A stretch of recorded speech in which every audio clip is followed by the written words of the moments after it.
औज़ुबिल्लाहिमिनश्शैतानिर्रजीम बिस्मिल्लाहिर्रहमानिर्रहीम। आपका दोस्त मोहम्मद नवाज। आज मैं आपको बताऊंगा कि किस तरह लोगों ने कामयाबी हासिल की। इस किताब में वो तमाम असूल लिखे हुए हैं। इस किताब का नाम है मीठे बोल में जादू है।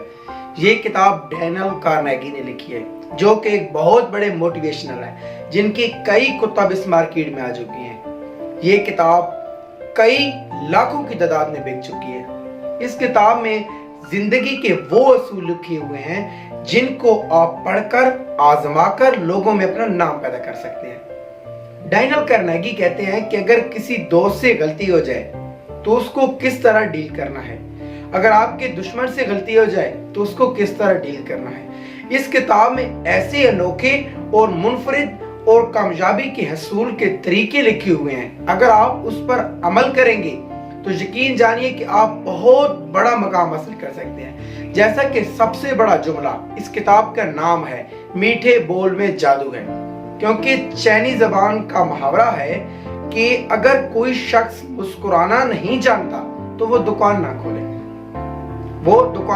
अगर आपको मुस्कुराना नहीं आता तो इसका मतलब है आप मार्केट में ना आए, आप लोगों से ताल्लुकात नहीं बढ़ा सकते। इस किताब को आप पढ़ें। मैं आप तो सब दोस्तों को कहूँगा कि डैनियल कार्नेगी की बुक है मीठे बोल में जादू। अगर आप इस किताब का मुताला करेंगे तो यकीन जानिए कि आपके वो मसाइल जिससे आप परेशान हैं और जिस उलझनों में शिकार हैं, तो उन सब का हल इस किताब में है।